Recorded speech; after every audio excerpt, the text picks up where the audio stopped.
de l'Asie nous accueille ce soir avec nos conférenciers que je remercie. Christophe Blocher, évidemment, c'est un habitué. On l'a invité à plusieurs reprises. La dernière fois, c'était, si mes souvenirs sont bons, au musée de Pente, 2 fois. J'espère que vous en gardez un bon souvenir. Et puis... Merci bien. Jacques Simoilly, par contre, n'a jamais été notre invité à l'Asine. Par contre, mon souvenir à moi, c'est, il y a une bonne quinzaine d'années sur un plateau de télévision, c'était très agréable d'avoir un contradicteur qui ne vous coupe pas la parole toutes les 30 secondes quand vous êtes au milieu d'une phrase. Ah. Donc je vous ai beaucoup apprécié pour ça. C'est l'éducation libérale. Moi qui ne suis pas libéral, effectivement, j'ai beaucoup apprécié ce jour-là. Alors, l'organisation de la soirée est assez simple. Je remercie M. Mettan d'être là comme modérateur de la discussion, qui passera la parole l'un après l'autre à nos orateurs. Puis, nous ferons en sorte que ça ne dure pas trop longtemps. On sait très bien que c'est comme les avocats. On me demande toujours quand je plaide combien de temps je vais plaider. Alors, quand j'ai dit une demi-heure, le président me regarde et me dit, moi, il dit ça la même chose la dernière fois, vous avez plaidé 1 heure. Alors, cette fois, je regarde ma montre, et d'une heure, je coupe la parole. Donc, j'ai dit, je serai très court. Donc, on va essayer de faire la même chose avec le conférencier, de ne pas être trop long, parce qu'on sait qu'on ne veut pas assez de public et que certaines personnes viennent ici aussi pour avoir un échange avec les orateurs. Donc, on veut laisser ce moment privilégié pour que vous puissiez aussi, vous, poser vos questions à la fin du débat. Alors, comme vous le savez, c'est une date anniversaire, évidemment, qui est importante pour l'Asine, parce que c'est 25 ans. Alors, pas 25 ans, c'était pas encore l'Union européenne, c'était l'espace économique européen. Il a coulé beaucoup d'eau sous les ponts depuis. Pour ceux qui sont assez jeunes, peut-être qu'eux ne s'en souviennent pas. Les gens qui sont de ma génération, peut-être un peu moins même, s'en souviennent très bien. Cette fameuse votation d'il y a 25 ans avait donné lieu le lendemain à des campagnes de presse absolument épouvantables. On avait parlé du fameux dimanche noir des votations, puisque ce refus, on avait dit, écoutez, voilà, en quelque sorte, la Suisse va plonger dans un immense trou noir dont elle ne ressortira évidemment pas. C'était une catastrophe annoncée. Et puis, une semaine après, un certain nombre de multinationales européennes s'installaient précisément en Suisse, et notamment à Genève. Alors depuis, il y a évidemment un long chemin qui s'est fait, puisque 25 ans plus tard, on peut faire le point. On se rend compte que ceux qui avaient des propos peu amènes vis-à-vis des partisans de l'Union européenne aujourd'hui sont beaucoup plus modérés sur leurs propos, parce qu'on a évidemment une expérience qui n'est pas forcément à l'honneur de l'Union européenne, qu'aujourd'hui on sait très bien que si un certain nombre de peuples étaient consultés sur cette Union européenne, eh bien une bonne partie d'entre eux choisirait aujourd'hui la sortie de l'Union européenne. Alors, ce n'est pas le débat de ce soir, mais le débat, c'est de se dire, voilà, 25 ans après, qu'en est-il de l'Union européenne? Qu'en est-il de la libre circulation? Parce que c'est le thème principal de ce soir. Et pour ce faire, je laisse la parole à Guy. Je te remercie en tout cas d'avoir accepté ce rôle. Et puis je te laisse mener le débat. Je vous remercie encore tous. On m'a juste demandé, le coordinateur roman me dit simplement qu'il y aura un chapeau à la sortie pour les membres de notre association qui souhaiteraient participer aux frais de la soirée. Je vous remercie encore. Merci à tous d'être là. Merci. Bonsoir à toutes et à tous. Je remercie Pascal Junot et l'Asine d'avoir organisé cette soirée, parce que finalement il faut un certain courage, il faut un certain sens d'initiative pour justement organiser un débat tel que celui de ce soir. Nous avons le plaisir, nous sommes quand même une centaine de personnes à y assister, et j'ai le plaisir aussi de souhaiter la bienvenue à Christophe Blocher, qu'on ne présente plus, puisqu'au fond Christophe Blocher est l'homme politique le plus populaire de Suisse, d'après les classements qu'on peut lire dans les journaux. Donc, c'est aussi un plaisir de l'avoir ici à Genève et de pouvoir participer avec lui à ce débat. Christophe Blocher, vous le savez, il a été l'un des grands animateurs de l'Union démocratique du Centre depuis maintenant plus de 25 ans. Il a siégé pendant plusieurs décennies au Conseil national, il a été conseiller fédéral pendant 4 ans. Et aujourd'hui, même s'il n'exerce plus de fonction officielle au niveau du Conseil national ou des instances politiques suisses, il reste un des acteurs les plus importants de notre vie politique. Donc, bien, en plus, moi aussi, j'ai eu l'occasion de le recevoir 2 fois au Club suisse de la presse, à la fois comme président de l'UDC il y a une quinzaine d'années et comme conseiller fédéral. Donc, voilà, un bon retour à Genève, monsieur Blocher. Et puis, comme contradicteur, comme autre intervenant dans ce débat sur la libre circulation, Jacques-Simon Egli, qui est une personnalité évidemment bien connue à Genève. Moi, j'ai fait sa connaissance quand il était éditorialiste et journaliste politique au Journal de Genève, journal dans lequel il a exercé ses talents pendant de très longues années avant de partir à Berne comme conseiller national, où il a siégé pendant 20 ans, grâce à ça, donc un des plus longs mandats de conseiller national genevois dans l'histoire de notre République. Il a présidé le Parti libéral, c'est donc une figure effectivement tout à fait connue en Suisse et surtout à Genève dans le domaine justement de, je dirais, de l'opinion libérale. Alors, notre débat ce soir, l'idée c'est d'abord de demander à nos deux intervenants de faire un petit point de la situation pendant une dizaine de minutes. Je vais commencer par M. Blocher, ensuite M. Egli réagira. Après, on fera un petit débat entre les deux sur ce thème de la libre circulation. Puis évidemment, bien, je vous donnerai la parole dans la troisième partie de la soirée. Alors, M. Blocher, ben, c'est à vous maintenant de nous donner votre opinion justement sur le thème de ce soir, la libre circulation. Peut-elle continuer? Bonsoir, mesdames et messieurs. Excusez, s'il vous plaît, d'abord pour ma langue française. Vous voyez tout de suite, il n'est pas ma langue maternelle.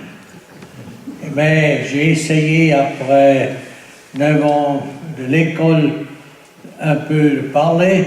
Et pour ça, j'ai été pendant 6 mois au camp de Trouveau, à Pompigny, pour soigner les porcs et les chevaux chez ce fermier.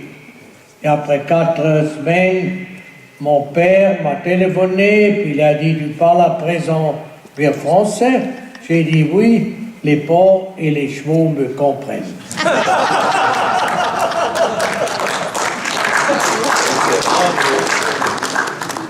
Et après, quand j'ai été conseiller fédéral, j'ai dit, alors je ne connais pas assez les mots français. Et puis pendant les vacances, l'été, je me retirais avec ma femme dans une commune au canton de Vaud, mais il était Genève. Il a été entouré, c'était une esclave. Cette commune. Pardon? Une enclave. Une enclave, oui. Oui, une enclave. De l'un côté, mais exclu. C'est pas mal de dire côté. Et j'ai appris aussi un peu le français. Et après, j'ai eu un discours au canton du Jura. Et puis, parce que ils ont dit, ah, nous avons entendu, vous étiez au canton de Vaud pour l'apprendre français. J'ai dit, ben, ça a été une commune de Genève. Je m'excuse à présent pour mon accent genevois. Bon, ça, c'est mon histoire sur le français. Alors, à présent, le thème. La Suisse et l'Union européenne. Il y a à présent 25 ans, j'ai eu une grande discussion ici à Genève, aussi avec M. Egli. C'était le temps de l'espace économique européen. Et puis je dois dire, j'ai été un peu perdu, hein, parce qu'un Suriquois, et puis avec mon français, puis ça n'était pas comme ce soir, si tranquille, c'était très chauffé. Il y a très beaucoup de personnes, et bon alors. Et puis j'ai fait beaucoup de fautes, j'ai vu la Suisse et les Suissesses, ils ont bien voté le 10 décembre en 1992, mais Genève, malheureusement, 84%, ils ont voté pour l'espace économique européen. C'était en mérite. Ah oui. Mérite des Genevois. Mais aujourd'hui, c'est une autre situation. Vous voyez, on voit à présent qu'est-ce que c'est l'Europe, qu'est-ce que c'est l'Union européenne. En 1992, on n'a pas su, c'était pas encore une construction finie, c'était encore un projet. Et un projet. Et puis un projet, on sait, on peut marcher à ces côtés ou l'autre côté. Mais aujourd'hui, on peut bien voir qu'est-ce que c'est l'Union européenne. Et il est aussi nécessaire de bien regarder qu'est-ce que c'est la Suisse. Et on sait à présent, après 25 ans, la Suisse n'est pas perdue hors de l'Union européenne.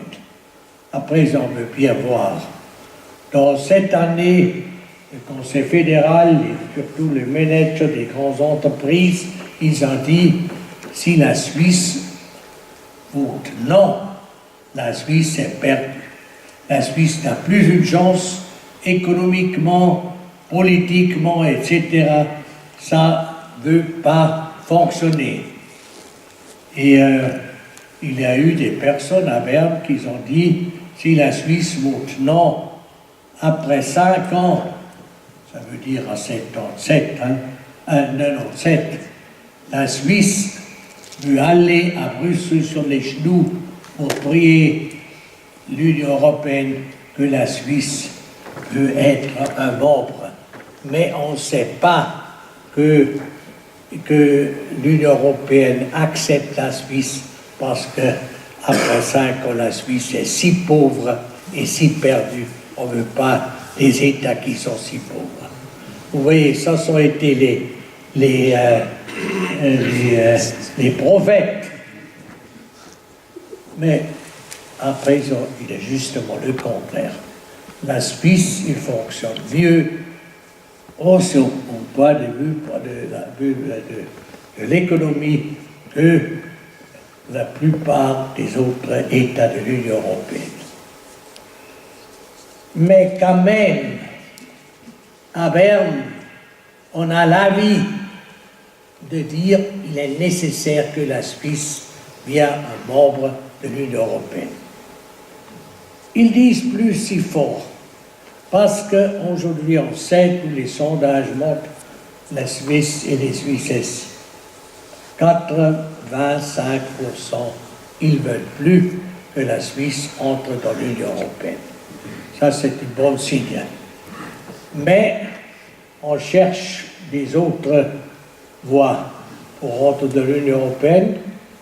Une, vous savez, c'est le contrat cadre, parce qu'il y a 5 ans que l'Union européenne a écrit à Suisse, il est nécessaire que la Suisse signe un contrat, que la Suisse doit accepter des règles et des lois de l'Union européenne sans décider en Suisse. Il faut accepter les règles dans tous les domaines où on a des contrats bilatéraux. Et deuxièmement, si on a des problèmes avec ces contrats, c'est le cours justice de l'Union européenne qui décide. Alors, il faut accepter les lois étrangères et il faut accepter les juges étrangers. Et puis ça c'est le fin d'une Suisse souveraine. Parce que si dure toujours plus longtemps, on est membre de l'Union européenne, peut-être pas membre, mais il faut faire les choses que l'Union européenne décide pour la Suisse. Et nous sommes à présent dans ce moment. La Suisse, il a décidé en 1999 des contrats bilatéraux. Ce sont des contrats normaux. Tous les contrats que nous avons dans notre ville, ce sont des contrats libéraux, des contrats bilatéraux. Je ne connais pas des autres. Et on a aussi, à présent, ces contrats. Ils ne sont pas très importants pour la Suisse, ni pour l'économie, ni pour la politique, mais ils ne gênent pas beaucoup. Mais il y a un contrat qui n'est pas très bien, et ça c'est le contrat pour la libre circulation des personnes. Quand on a décidé, c'était le vœu de l'Union européenne, le Conseil fédéral, il a dit, ça ne donnera pas le problème, vous verrez, c'est seulement 8 000 jusqu'à 10 000 personnes par année viennent en Suisse avec ces contrats. Je dois dire, à présent, on a dans les 10 ans, la libre circulation des personnes, ils ont commencé en 2007, jusqu'à cette année, ils sont 800 000 personnes qui sont venues et puis qui sont restées là. Ça, c'est environ comme le canton de Vaud. Et il est intéressant parce que dans l'industrie, moi je suis un entrepreneur international, nous avons l'export 96% dans toute la ville. Ce n'est pas une grande entreprise, ils sont 3000 employés, ce n'est pas comme les Nestlé, etc., qui sont beaucoup plus grands, mais quand même, c'est une entreprise internationale. Mais l'industrie, ils n'ont pas augmenté dans les 10 ans les employés. Ça a été plus ou moins les mêmes, mais c'est clair, on ne trouve pas des personnes dans quelques professions, on ne trouve pas les personnes en Suisse. Pour ça, il est nécessaire d'avoir aussi les étrangers, comme on a eu aussi avant, depuis 1970.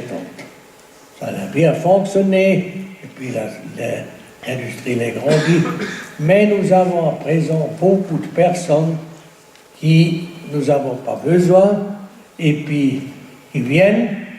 62% sont les employés des États qui sont venus.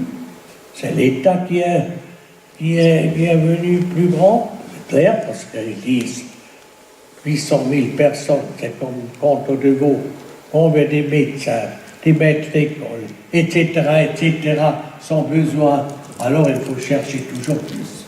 Et nous avons beaucoup de cadres sociaux, nous avons beaucoup des employés, par exemple, dans cette année, presque 10% des Roumanies, c'est pas encore longtemps qu'il est ouvert, ils sont déjà les chômeurs, etc. Alors, ça ne fonctionne pas bien. Pour ça, le peuple, les Suisses et les Suissesses et 75% des cantons, ils ont décidé une initiative contre la migration de masse. Mais le Parlement et le Conseil fédéral, ils ne veulent pas remplir cette initiative. Ils ont fait une solution, mais ça ne veut pas fonctionner. C'est un peu bureaucratique pour rien. Pour ça, il faut faire une deuxième initiative. Ça viendra qu'il faut arrêter avec la libre circulation des personnes. Ça veut dire des personnes qui ont un contrat de travail, et puis si on ne trouve pas les personnes ici en Suisse sur les marchés, alors on peut avoir un étranger comme il a été jusqu'à 2007 et il a bien fonctionné. Et deuxièmement, il faut parager qu'on veut entrer dans l'Union européenne parce que ça c'est le fin de la Suisse unique. Et moi je crois aussi comme un entrepreneur suisse, ça c'est la chance et puis ça reste la chance pour la Suisse. Merci bien. Merci beaucoup.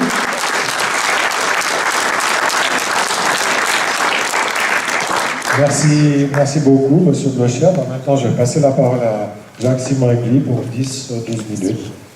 D'abord, j'aimerais remercier l'ASIM de m'avoir invité. Il y a des gens dans mon entourage qui m'ont dit « Mais qu'est-ce que tu vas faire à aller dans une réunion organisée par l'ASIM ?» À quoi j'ai répondu « Mais à ma connaissance, l'UDC, l'ASIM, ce sont des institutions démocratiques. Moi, je suis un démocrate. Du moment qu'ils m'invitent, je ne vois pas pourquoi je n'aurais pas accepté. Ensuite,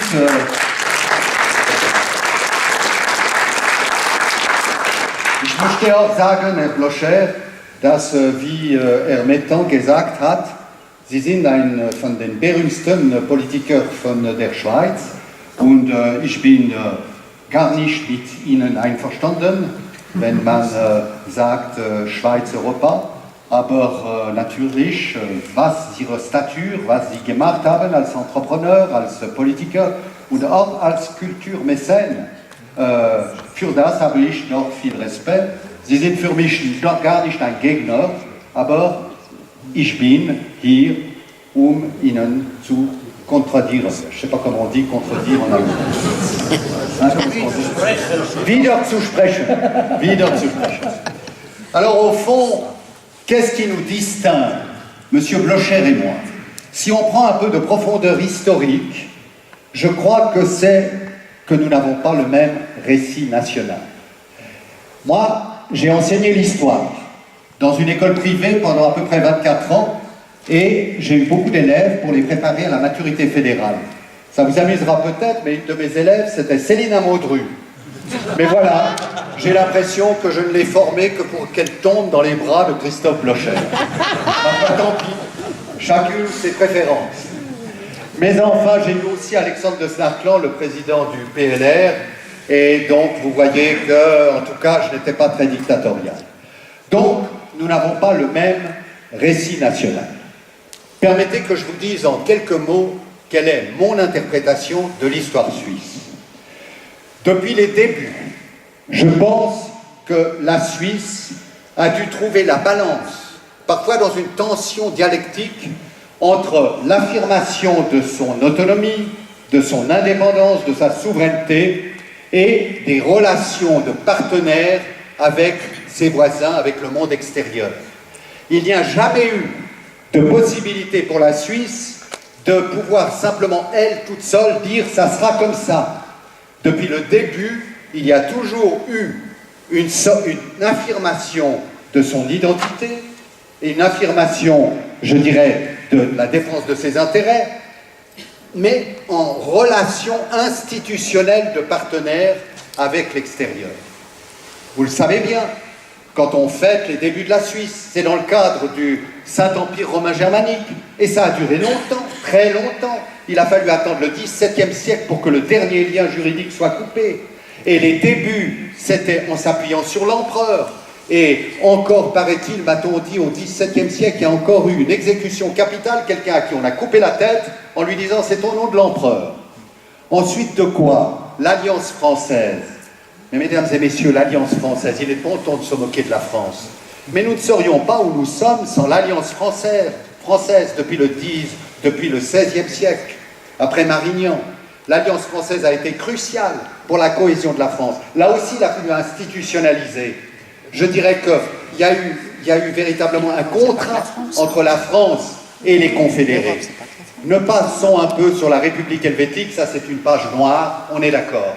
Où tout d'un coup la France a voulu, alors là les juges étrangers, les soldats étrangers, ils ont voulu faire de la Suisse la copie de la France. Mais Napoléon Bonaparte, dont on peut penser ce qu'on veut, c'est quand même grâce à lui que certains cantons ont été remis, si je puis dire, en vie, notamment le canton de Vaud, pas le canton de Zurich, mais le canton de Vaud et quelques autres. Et puis surtout, 1815, mesdames et messieurs, 1815. Mais jamais la Suisse n'aurait pu avoir son statut de neutralité sans les relations de partenariat avec les pays voisins. Le statut de neutralité de la Suisse, il a été construit à la fois par notre volonté et par les liens avec les puissances extérieures. Toujours cette balance entre les relations institutionnalisées de partenaires et puis l'affirmation résolue, solide de notre indépendance. C'est pas à moi que vous allez dire qu'il ne faut pas défendre, le cas échéant, notre indépendance. J'ai été assez attaqué, notamment par les gauchistes, parce que j'ai cautionné la paix 26, et je m'en honore d'avoir cautionné la paix 26. C'est vous dire que je suis extrêmement attaché à l'idée de la défense de la patrie en danger et à l'idée de notre souveraineté. Mais ma conception de la souveraineté, c'est cette conception qui est constitué par la balance, encore une fois, entre le partenariat et l'affirmation de notre indépendance et de notre souveraineté. Et puis vous savez, ensuite, si on prend simplement la Première Guerre mondiale, où les Suisses allemands ont bien failli nous mettre dans le pétrin, avec le général Villet et quelques autres, et puis mon homonyme, le colonel Egli, de Watteville, etc., heureusement qu'il y avait des jeunes voix notamment, Gustave Ador, William Rappard, pour rétablir les relations de partenaires avec les Alliés, parce qu'elles étaient gravement compromises. Et c'est eux qui ont permis à la Suisse de reprendre, si je puis dire, sa respiration. Et puis la Deuxième Guerre mondiale, je n'insisterai pas sur le rôle du général Guizot. Alors, j'aimerais conclure cette partie historique en disant simplement ceci. Pour moi, les relations bilatérales entre la Suisse et l'Union européenne s'inscrivent dans le droit fil, dans une continuité de l'histoire suisse. C'est rien de plus, c'est rien de moins, mais c'est rien de plus. Simplement, à chaque époque, évidemment, il faut s'adapter. Après la Deuxième Guerre mondiale, on a vu tout d'un coup se construire la communauté européenne et l'Union européenne. Et là, j'aimerais juste ouvrir une petite parenthèse. On entend quelquefois des gens avec une espèce de schadenfreude qui disent « Regardez-moi cette Union européenne, regardez quand même comme ça va mal ». Mesdames et messieurs, quoi qu'on en dise, la création de la communauté européenne, ça a été une grande chose. Après ces guerres épouvantables qui ont ravagé l'Europe, nous ne devons pas nous réjouir des difficultés de l'Union européenne, nous devons espérer que la construction européenne puisse se faire de manière positive. Nous pouvons avoir notre place singulière, mais nous devons, de tout notre esprit, de toute notre réflexion et aussi de tout notre cœur, souhaiter le succès de la construction européenne. Alors elle ne va pas très bien. Je vais vous avouer une chose, Monsieur Blocher. Je vais faire mon mea culpa. Vous avez dit très justement que quand il y a eu l'histoire de l'espace économique européen, au fond, on ne savait pas très bien où l'Union européenne allait. Et c'est vrai, et moi, je n'ai pas vu passer le POC, et j'ai probablement eu tort. C'est vrai que cette dépôt de la demande d'adhésion à ce moment-là a été une grave erreur. Une grave erreur politique qui vous a beaucoup servi, parce que vous avez pu dire l'espace économique européen, c'est l'antichambre au fond de l'adhésion. Ça n'était pas le cas. Ensuite, il y a eu les relations, il y a eu les négociations bilatérales. On a eu d'abord, on a eu l'accord de 1972. Il est toujours en vigueur, sur la libre circulation des biens. D'accord, très bien.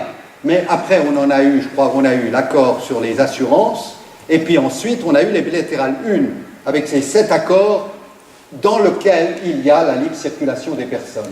Puis ensuite, les bilatérales 2, dans lesquelles il y a eu notamment Schengen-Dublin. Mais tout ça était très logique. Et ce qu'il faut quand même savoir, c'est que la libre circulation des personnes, je dirais, elle est liée aux 6 autres accords. J'en ai encore parlé tout récemment avec le responsable à Berne, l'ambassadeur Gérard, pour lui poser la question. Que se passe-t-il si nous rejetons la libre circulation des personnes? Il m'a répondu, indiscutablement, les 6 autres accords tombent. Alors, on peut imaginer comme l'Angleterre, on est dans une meilleure situation que l'Angleterre, parce que l'Angleterre, elle va repartir de zéro, elle va devoir négocier accord après accord. Nous avons un socle, si nous ne le fichons pas en l'air. Nous avons un socle, et donc il vaut mieux pouvoir continuer sur ce socle que de devoir recommencer à zéro, accord après accord.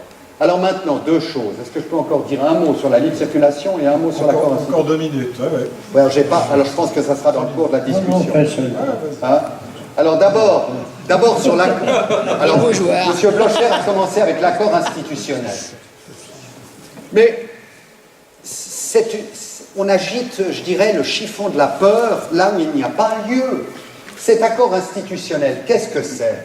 C'est un cadre qui va permettre de pouvoir suivre le mouvement et de négocier les accords au fur et à mesure en temps voulu.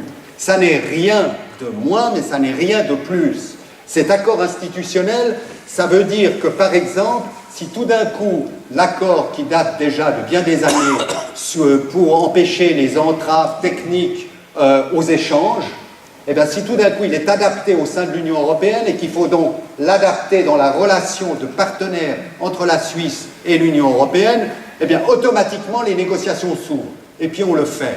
Et donc, comme le droit européen, ce que fait l'Union européenne, ça évolue, qu'il y a une progression, il faut que la Suisse puisse suivre cette progression. Je prendrai 2 exemples. Au moment où, justement, pour les obstacles aux échanges commerciaux, tout d'un coup, on était en panne, il y a ces quelques derniers mois. Et tout d'un coup, les entrepreneurs sont venus à Berne en disant à l'administration, au département des affaires étrangères, écoutez, on va être discriminés sur l'immense marché européen de 500 000 personnes, il faut donc rattraper le coup parce que cet accord, il est en train d'évoluer. On a réussi à rattraper le coup parce qu'on est en négociation. Ou bien la recherche.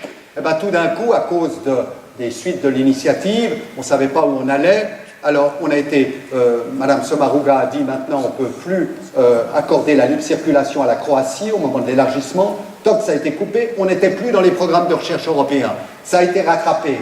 L'accord cadre, c'est pour pouvoir simplement encadrer la suite, le mouvement des négociations au fur et à mesure qu'elles s'imposeront, puisque toujours nous devons, c'est comme ça, essayer de nous adapter à l'évolution de la législation, de la libéralisation au sein de l'Union européenne. Ça, on ne peut pas y échapper. Nous ne pouvons pas imposer notre droit à l'Union européenne. C'est l'Union européenne qui, à un moment donné, nous propose, nous dit on négocie votre adaptation sur tel contrat, telle affaire, telle affaire.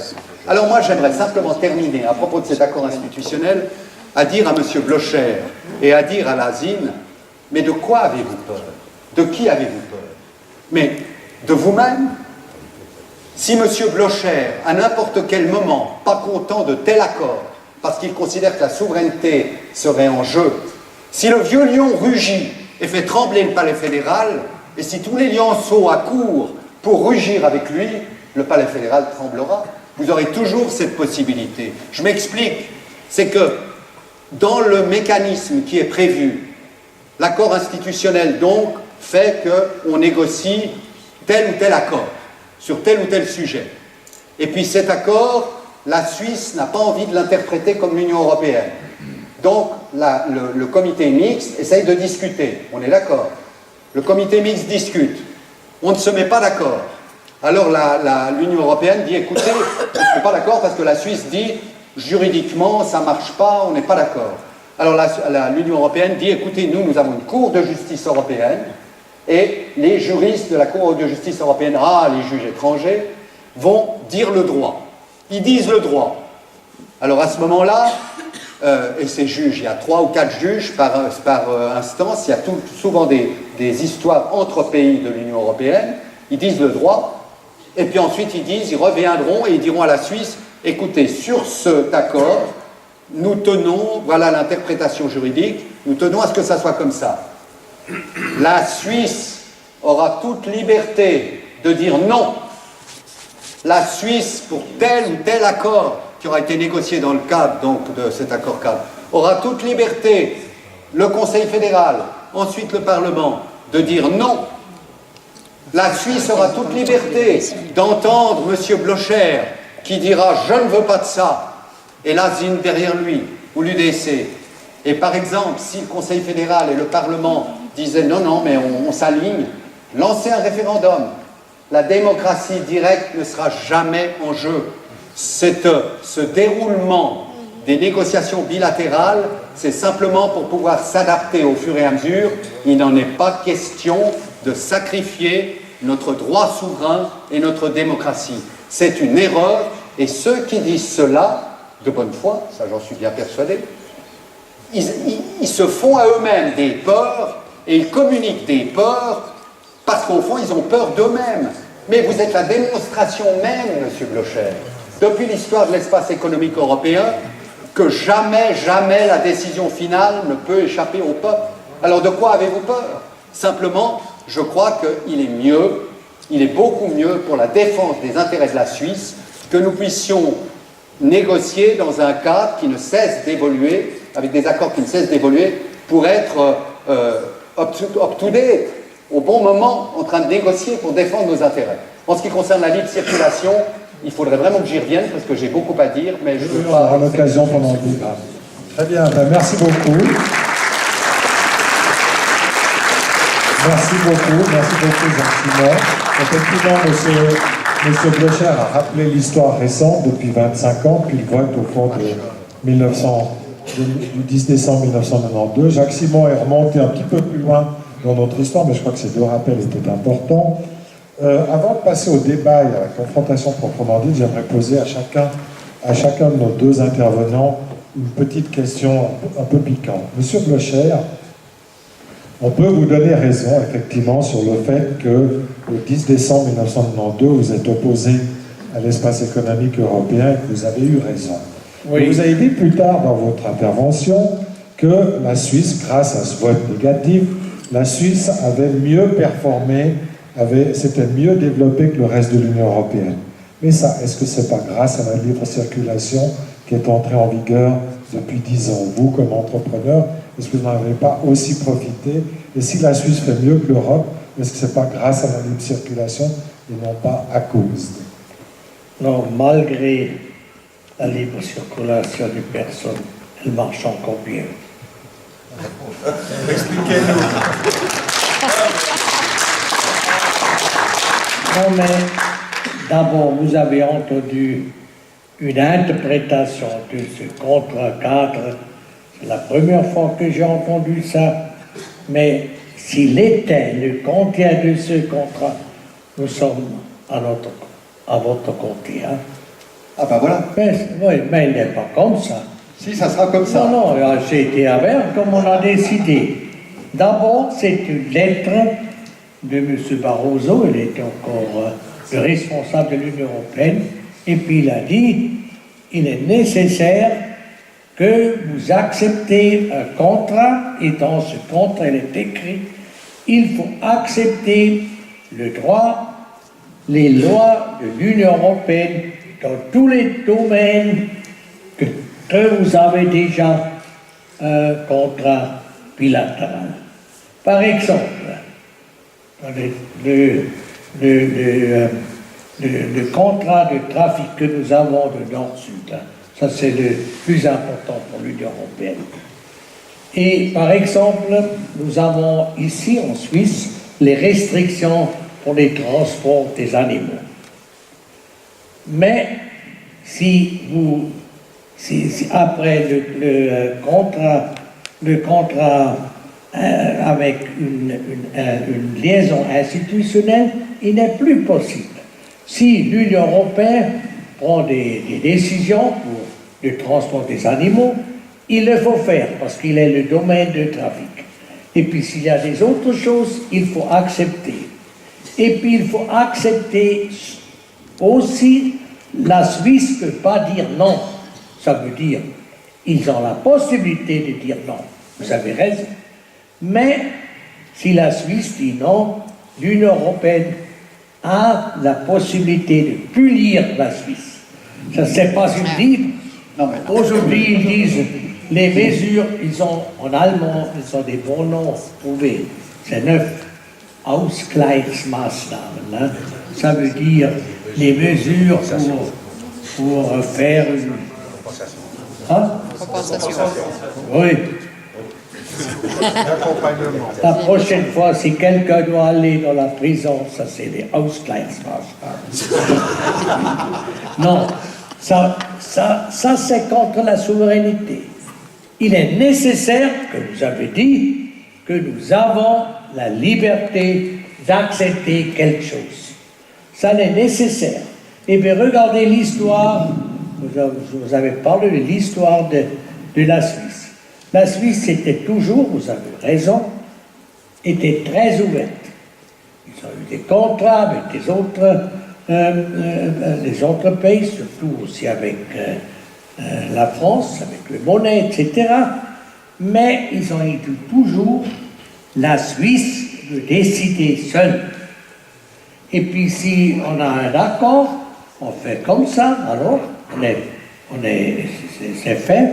Mais on peut dénoncer un contrat, c'est la liberté. Mais avec ce contrat, il n'est plus possible.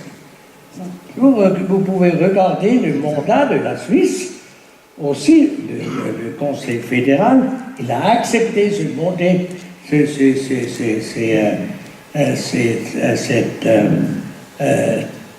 cette mandat, il faut accepter. Et puis pour ça, nous avons peur, pas nous personnels, mais pour un pays, ça c'est pas bien, surtout pour un petit pays, de donner la souveraineté pour le futur. Monsieur Schröder, il m'a dit, il y a 2 ans, il n'était plus gendarme, mais je l'ai vu à Zurich. Il m'a dit, oh ça fait rien, vous êtes déjà dans l'Union européenne pratiquement. Vous faites les choses que nous voulons. Hein, Monsieur Schröder? J'ai dit non, il n'est pas comme ça. Malheureusement, il y a beaucoup de choses que nous avons acceptées parce qu'à Berne, surtout les politiciens, mais l'administration, ils veulent aller dans l'Union européenne. C'est clair, c'est intéressant pour les personnes qui travaillent à Berne. Ça, c'est une chose. 4 années, il était assez pour voir tous les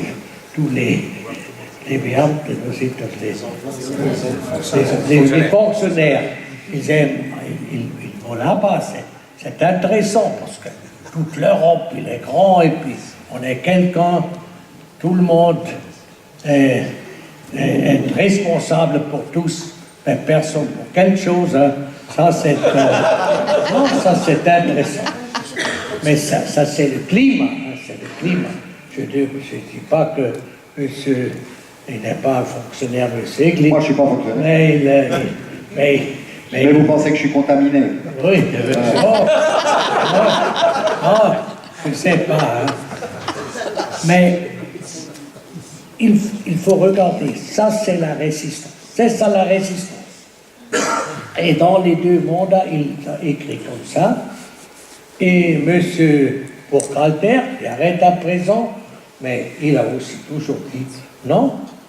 Il est le droit étranger, alors il est aussi les juges étrangers. C'est logique. Ça, c'est une idée, mais ce n'est pas une bonne idée. Aussi dans l'histoire. Nous avons eu un temps, pendant le temps de Napoléon, la Suisse était aussi dans le Binnenmarkt, le marché commun. Intérieur. Oui, le marché intérieur de la France. Il a dit, a raison, il faut accepter les règles entre l'Angleterre. C'est un très grand problème pour la Suisse. La Suisse était hors de la France, mais elle a été sous le dictat de la France de ce temps. Et pour ça, il est très important que la Suisse reste comme ça. Et je dois dire une fois, les piliers de la Suisse, je crois que nous sommes d'accord. Une chose, c'est aussi écrit dans la Constitution, la souveraineté de la Suisse. Ça veut dire que la Suisse peut décider sur le futur de son pays. La Suisse uniquement. Deuxièmement, c'est le fédéralisme. Pour les Suisses, pour les comptes de la Suisse romande, ils ont eu toujours un grand sens pour le fédéralisme. Et puis si vous êtes dans la construction centrale, ils n'ont pas un sens pour le fédéralisme. La France, ils disent non, le fédéralisme, c'est rien. L'Allemagne, c'est encore un peu plus fédéraliste, mais la Suisse, pour la Suisse, il est très important. J'ai vu aujourd'hui, quand je suis venu à Genève, de nouveau, j'ai dit, comme différents sont les cantons. Genève, c'est une autre chose que Zurich. Et Zurich, c'est une autre chose que Berne, etc. Ça peut et doit rester comme ça. Et troisièmement, très important, la neutralité. La neutralité, il est très important aussi aujourd'hui. Là, nous n'avons pas une guerre actuelle, mais ça c'est aussi important pour qu'il ne peut pas aller dans, il n'est pas qu'on n'a pas une guerre avant la guerre.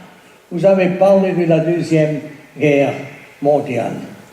C'est vrai, il y a eu des personnes qui ont voulu aller avec les Allemagnes. Surtout la première. Pardon? Surtout la première. La La première. Première Guerre mondiale, les Suisses allemands La guerre mondiale. qui étaient pro-allemands. Oui, et puis les Français à l'autre, les remontent à l'autre côté. Et puis la neutralité.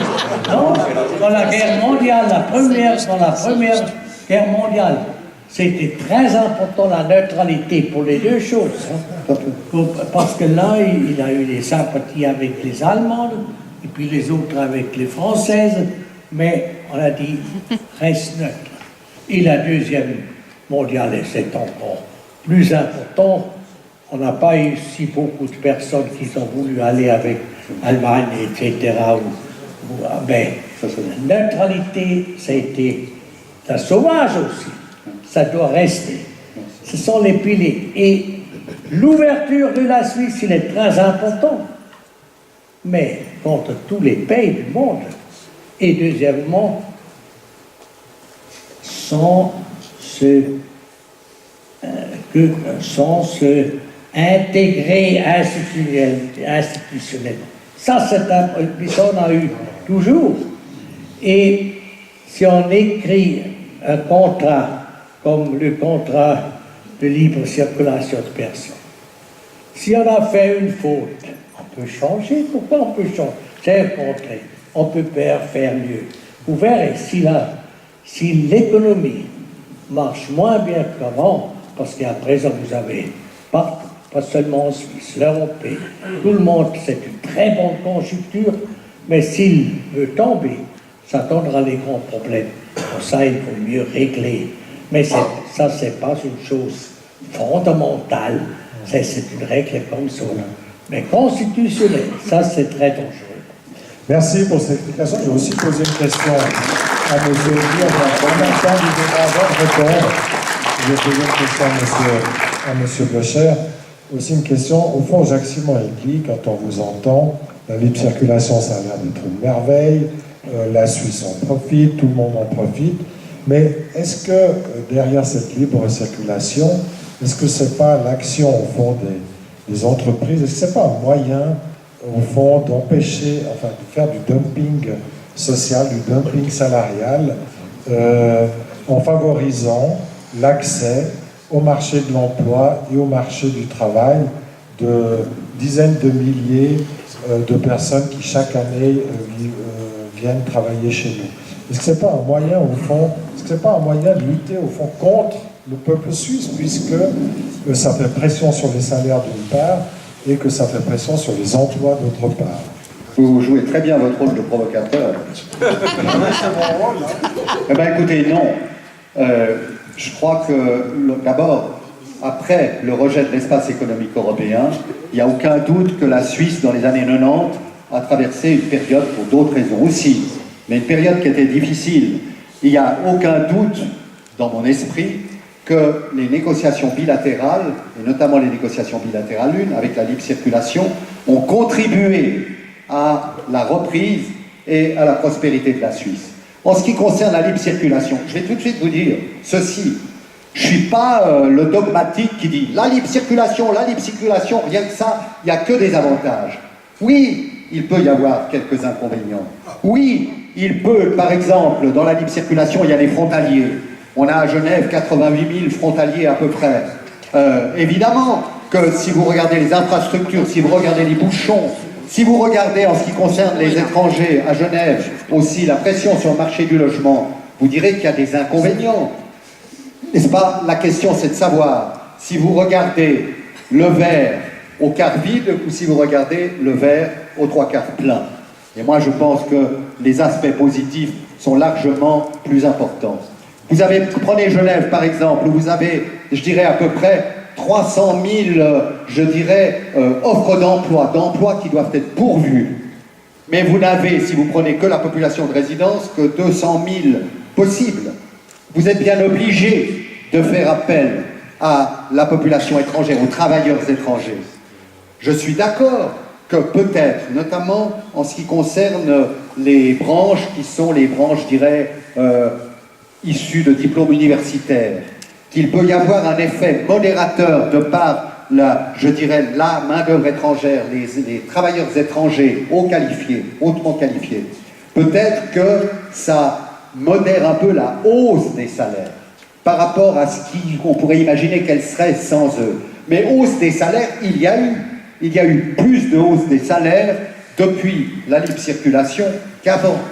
Et puis surtout, les entreprises suisses, d'une part, elles peuvent envoyer ce qu'on appelle des travailleurs détachés, des industriels qui tout d'un coup ont besoin de prendre des collaborateurs pour aller travailler en France, en Espagne, en Italie, etc. pendant quelques semaines, quelques mois. Sans la libre circulation, ce serait beaucoup plus difficile. Et donc, on perdrait probablement des marchés. Et puis, en ce qui concerne nos entreprises, elles ont besoin pour fonctionner, du plein de collaborateurs dont elles ont besoin. Or, des études très sérieuses ont montré qu'il y a, au fur et à mesure qu'il y avait, je dirais, plus de travailleurs étrangers, de collaborateurs étrangers, parallèlement, de façon complémentaire, il y avait aussi plus de travailleurs indigènes du pays même. Donc les deux choses sont complémentaires. L'emploi des résidents et des étrangers, ça va ensemble, c'est complémentaire. En ce qui concerne le chômage, on a vu que 80 et quelques % des étrangers qui sont en Suisse, il y a à peu près un peu plus de 2 millions d'étrangers en Suisse, mais en ce qui concerne la population travailleuse étrangère, le taux de chômage est très faible. Et au fond, comme le taux de chômage d'ailleurs en Suisse, Dieu merci, est faible aussi chez les résidents. Je pense que toute cette prospérité de la Suisse générale, dans une vision générale, qui est liée à la libre circulation, elle bénéficie aussi bien, malgré les inconvénients, que je ne nie pas, il y en a des inconvénients, il y en a des problèmes que l'on peut vivre au quotidien, mais malgré cela, globalement, c'est une chance. Maintenant, j'aimerais bien répondre en quelques mots à M. Blocher, si vous le permettez. Alors voilà. Alors, écoutez, M. Blocher, je crois qu'il y a un malentendu. Actuellement, ni à Bruxelles, ni au Conseil fédéral, ni au Parlement, ni dans la population suisse, il n'est question, dans un avenir prévisible, d'adhésion à l'Union européenne. Ni de façon ouverte, ni de façon cachée. Par conséquent, il n'est question que de négociations bilatérales et d'accords bilatéraux dans ce mouvement dont je vous parle, parce que le droit européen ne cesse de progresser, parce que les accords pour la libéralisation du marché intérieur de 500 000 consommateurs, nous ne sommes que 8 millions, ne cessent de progresser. Par conséquent, nous devons en quelque sorte nous ajuster. Il ne faut quand même pas rêver, mesdames et messieurs. Il y a d'une part l'Union européenne, et surtout nos grands voisins, et d'autre part un pays remarquable, la Suisse, avec 8 millions de consommateurs. C'est évident que l'Union européenne, elle développe son droit, elle développe sa législation, et depuis le début, il n'a jamais été question d'autre chose que de savoir par rapport à ce développement, comment nous pouvons en quelque sorte nous ajuster tout en gardant nos mécanismes et notre souveraineté. La souveraineté, aujourd'hui comme hier, il s'agit de savoir comment la protéger au mieux en tenant compte des réalités.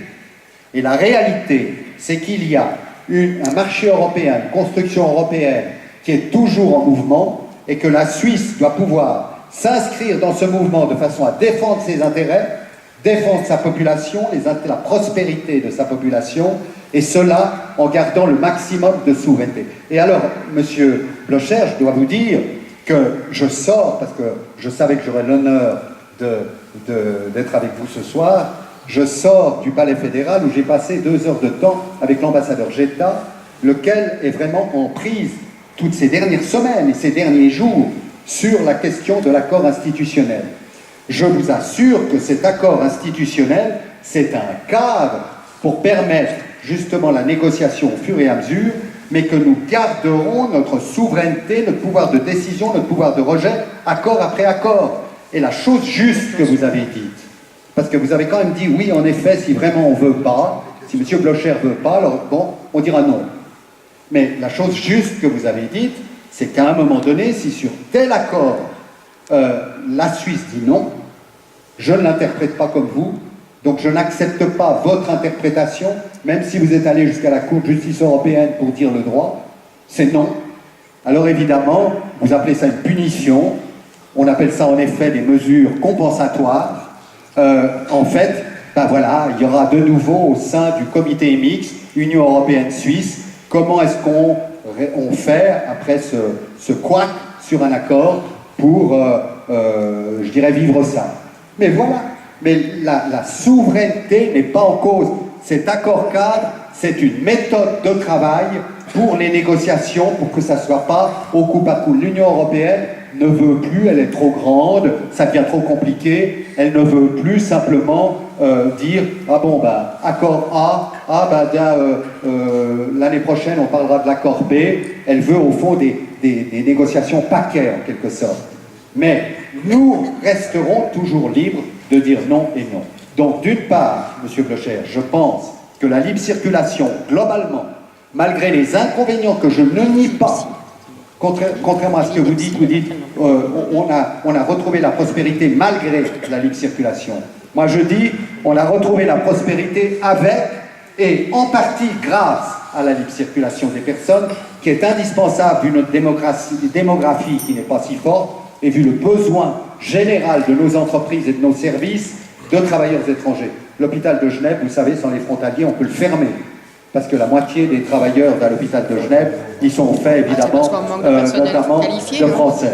Alors évidemment, il y a peut-être des exagérations, il y a peut-être des cooptations. Je ne nie rien des possibilités des couacs. Et puis un dernier mot, mais ça M. Mettan parlerait encore beaucoup mieux que moi s'il avait la parole.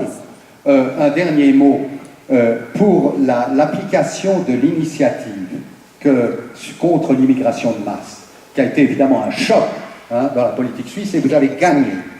Eh bien, il semble bien que l'Union européenne ait accepté le principe de la loi d'application votée par le Parlement. Cette loi d'application votée par le Parlement de l'initiative, elle ne satisfait pas évidemment les auteurs de l'initiative. Vous avez dit on essaye de la vider de sa substance, mais je ne crois pas. Je trouve que c'est assez miraculeux de penser qu'il peut y avoir une loi d'application qui ne trahit pas l'initiative, qui maintient les contingents pour tous les travailleurs qui ne sont pas des travailleurs de l'Union européenne et qui, en ce qui concerne la libre circulation avec les gens de l'Union européenne, a des mesures de précaution. Il y a notamment, vous le savez sans doute, l'idée qu'il faudra, quand il y a un certain degré de chômage dans une branche économique, il faudra que les entrepreneurs annoncent qu'ils ont besoin de travailleurs à l'Office de l'emploi, par exemple à Genève, et l'Office de l'emploi leur enverra des chômeurs pour des entretiens. Et actuellement, il y a les ordonnances. Alors, ce que j'ai appris de M. Getta, les ordonnances qui sont en consultation, ce que j'ai appris de M. Getta, c'est que Bruxelles aurait voulu voir les projets d'ordonnance. Et puis Bernard dit non. Bernard dit ça, c'est notre affaire. Si vous acceptez la loi d'application, nous les ordonnances. Alors, on va discuter de ces ordonnances. Est-ce que ça sera, quand dans une branche, il y a un seuil de chômage de temps, qu'il faudra faire ce mécanisme? Est-ce qu'il faudra 1 semaine, 2 semaines de délai pour permettre à un chômeur suisse, genevois par exemple, de venir se présenter? On verra. Mais donc, il y a des précautions. Alors, d'une part, je répète et je conclus, c'est en partie grâce à la libre circulation que nous avons cette prospérité. L'accord cadre, c'est un accord qui est nécessaire comme marche à suivre, comme méthode, parce que l'Union européenne n'a plus le temps du coup par coup. Notre souveraineté, notre pouvoir de dire non reste intact. Le meilleur moyen de défendre notre souveraineté et notre prospérité, c'est de nous adapter en gardant notre liberté dans cette adaptation. Merci Maxime.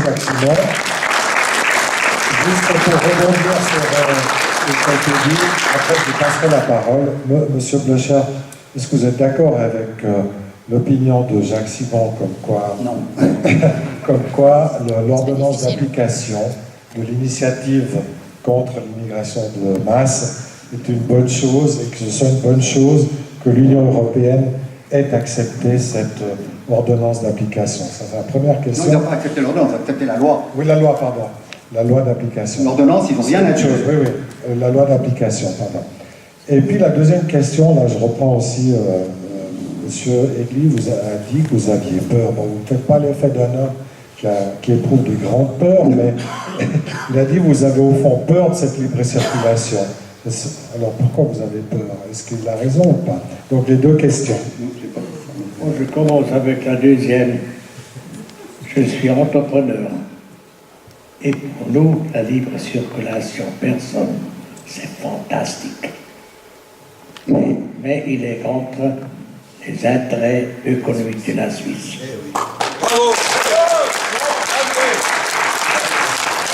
Et pourquoi il est fantastique? Il est clair pour nous, il est très bien de choisir, si on cherche quelqu'un, entre 70 000 personnes en Europe que seulement en Suisse dans le petit réservoir. C'est clair pour ça. Les managers, pourquoi c'est clair, ils sont pour ça. Mais c'est les managers, ce n'est pas les entrepreneurs. Ils pensent seulement les années qui sont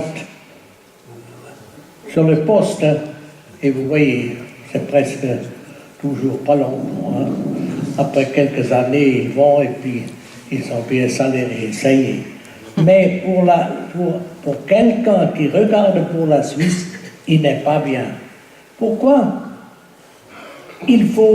On a des personnes qui vivent en Suisse, qui vivent dans un pays, c'est les mêmes problèmes dans les autres pays, hein, c'est pas seulement unique en Suisse.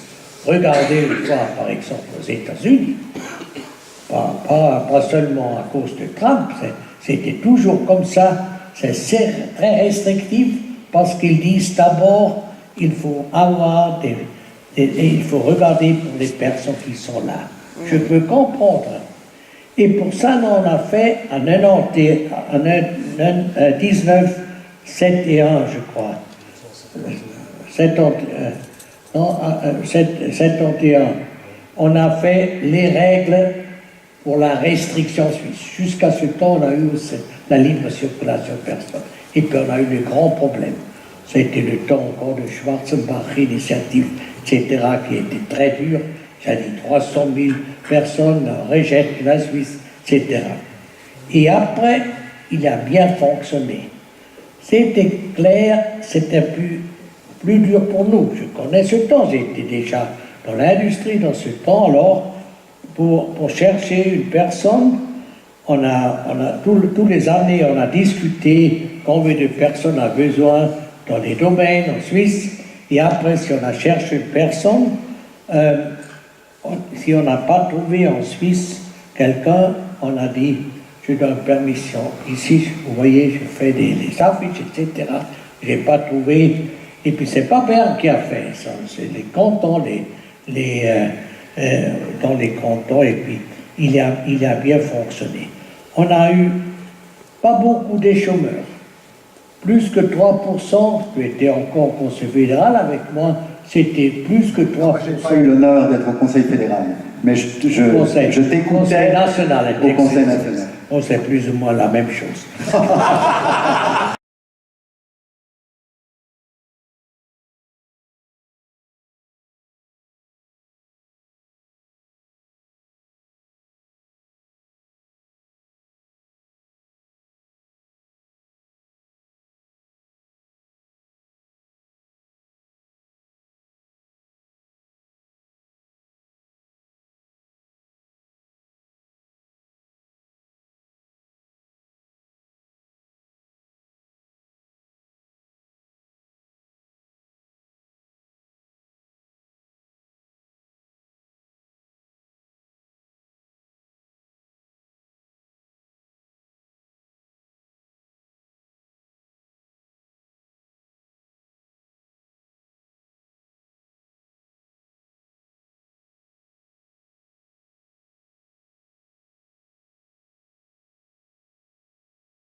Non. Exactement. Très bien. On va s'arrêter là. Parce que quand même, il nous reste 20 ou 25 minutes pour que vous puissiez avoir le temps de poser des questions. Alors, je ne sais pas il y a un micro qui va vous être donné. Donc, monsieur, devant, beaucoup de mains qui se lèvent. Voilà. Je laisse la parole, peut-être que vous pouvez vous présenter. Donc, juste pour des questions, puis je vais demander à nos intervenants d'être brefs, d'être courts dans les réponses. Merci beaucoup. Daniel Dany, conseiller municipal à la ville de Genève. Donc, il est clair que, M. Hegui, vous êtes historien, mais vous vous basez un petit peu sur ce que vous avez vécu, vous avez connu. Et aujourd'hui, je pense que c'est même pas le présent qui est important, c'est l'avenir. Et pas pour nous. Nous sommes déjà, moi y compris, un peu un ancien, mais c'est pour nos jeunes de demain qu'il faut construire. Donc les décisions doivent être importantes. Et ouvrir la libre circulation à l'Europe, qui, on le sait, se porte misérablement, pour calmer un petit peu mes propos, je ne vois pas très bien ce que la Suisse peut gagner avec l'Europe elle-même. On est une île coincée au milieu de l'Europe, et il faudrait, s'il vous plaît, qu'on prenne bien conscience que toute l'Europe peut venir en Suisse. Et ça, c'est pas possible. Monsieur Blocher l'a bien dit, on est un petit pays. Donc demain, il faut qu'on le regarde pas derrière, pas l'historique, on regarde devant nous. Si vous n'avez pas parlé ni l'un ni l'autre d'une chose peut-être qui n'est pas très connue, les accords TISA. Et ça, je peux vous dire que ça me fait froid dans le dos. Et je pense que si quelqu'un pouvait nous donner quelques indications là-dessus, ça serait intéressant. Parce que l'Europe, elle se meurt, et l'avenir, je pense, qu'est ailleurs, et peut-être, pourquoi pas, faire un regard au-delà de l'Europe, avec des pays qui sont en pleine expansion, comme dans une grande partie de l'Asie. Je sais bien, c'est pas nos voisins, mais si on veut passer les économies Merci beaucoup pour la question. monde, Je vous ai dit, il faut poser des questions brèves. les accords TISA, il y sortir de l'Europe et peut-être voir un peu plus loin pour nos jeunes de demain. Voilà ma question. Très bien. Merci. Alors, sur les jeux de demain, l'avenir. L'accord TISA, je demanderai à M. Blocher s'il veut. Parce que moi, j'ai envie de répondre à ceci. Cher monsieur, la paternité montre qu'on peut en tirer des conséquences totalement différentes. Moi, j'ai mes 3 enfants qui sont ici, dans la salle, et qui me font l'affection d'être ici. C'est précisément à eux que je pense, et à leurs enfants, en me disant que pour la défense de la prospérité de la Suisse, pour la défense de l'identité de la Suisse, pour, au fond, tenir cette balance dont j'ai essayé de vous parler, entre l'affirmation de notre souveraineté et en même temps, et c'est la condition de l'affirmation de notre souveraineté dans la durée, en même temps l'organisation de nos relations de partenaires, eh bien c'est en effet notre génération qui doit permettre la poursuite, au fond, la pérennité de cette Suisse à la fois ferme sur ses bases et en même temps ouverte. Une Suisse fermée, elle finirait par avoir d'énormes problèmes. Une Suisse complètement ouverte, elle finirait par perdre son âme. Or, moi, je crois que si on est sûr de soi et si on sait défendre les intérêts de la Suisse, on peut non pas se permettre le luxe de l'ouverture, mais on peut assumer la nécessité de l'ouverture. Merci, M. Blocher. En effet, qui parle d'une Suisse fermée. La Suisse, elle est fermée. Et puis, il n'était jamais fermé dans les 40 années passées. Regardez dans la domaine privé. J'habite à Erleberg, c'est le canton de Zurich. Nous avons une route et les maisons avec les familles. Nous avons une très bonne relation avec ces familles.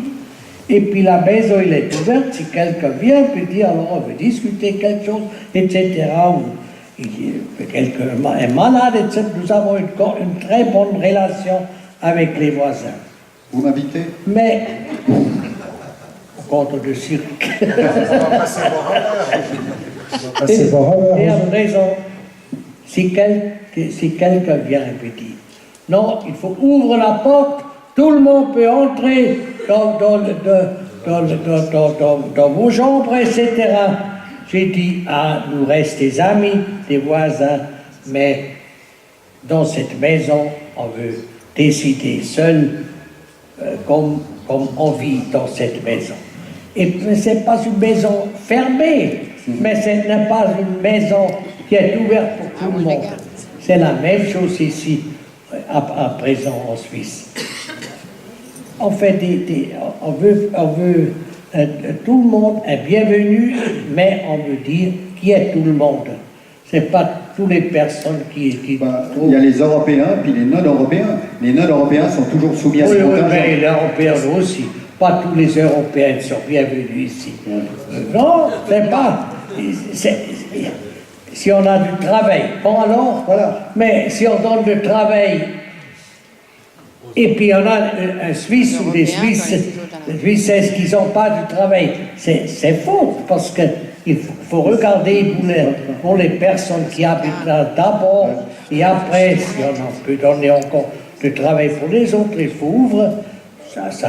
D'où les mesures qui sont prévues par la Merci. loi. Encore juste un petit mot sur TISA. Est-ce que vous considérez TISA comme une extension de l'Union européenne, ces accords TISA et TTP qui devaient être signés avec les États-Unis? C'est quoi ces accords? Donc TISA, c'est les accords qui ont été négociés par l'Union européenne et les États-Unis pour créer un vaste complexe Et on veut que la Suisse soit de dedans. libre-échange Mais c'est pas à la fois ratifié. transpacifique Et on veut du que la côté du Suisse soit dedans. Pacifique C'est et tout. puis avec l'Union européenne entre les Oui, mais États-Unis. c'est pas ratifié par les pays européens. Pas encore. Voilà. Mais ça va bien venir. Un Et on contrat veut que de la Suisse soit dedans. Ouais. avec les États-Unis. Ouais. J'étais conseil fédéral qu'on a dit non. Voilà. A dit non. Et la France a dit non, et l'Allemagne a dit non. Mais pourquoi nous avons dit non? Parce qu'on a dit que les pensées sont si différentes. Par exemple, la protection pour geistiges Eigentum, les propriétaires intellectuels. Propriété Ils ont intellectuelle. des autres. Ça, c'est très important pour la Suisse. Hein. Moi, je suis un entrepreneur de chimie. Pour nous, il est central, il est protégé. Mais les États-Unis, ils ont dit non, c'est pas absolu, etc. C'était la même chose avec la Chine.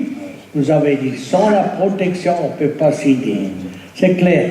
Et après, c'est toujours le problème de l'agriculture, parce que, bon, et les États-Unis ont dit, oh, c'est pas un problème pour la Suisse, parce que nous n'avons pas peur que vous fassiez les exports aux États-Unis, parce que nous n'avons pas assez pour les Suisses et les Suisses. Mais ils ont dit, il faut faire attention, on ne peut pas faire des exceptions, autrement il faut faire les exceptions aussi contre des États des Amériques du Sud. Ça, c'est un problème avec l'agriculture. Pour ça, on a dit non. Pour le moment, il n'est pas actuel. Hein. Nous sommes va passer à tous d'autres d'accord. questions. Nous sommes d'accord. Très bien. Bah, c'est très bien. C'est moi. Bon, d'accord, oui. Je vous en prie, madame. Bonsoir, Monsieur Blocher. Vielen Dank, dass Sie die Rechte von der schweizerischen Bevölkerung verteidigt haben. Je vous remercie d'avoir défendu les droits des Suisses tellement avec beaucoup de force. Monsieur Egli, je voudrais vous poser une question. Qu'est-ce que vous pensez de ma phrase suivante?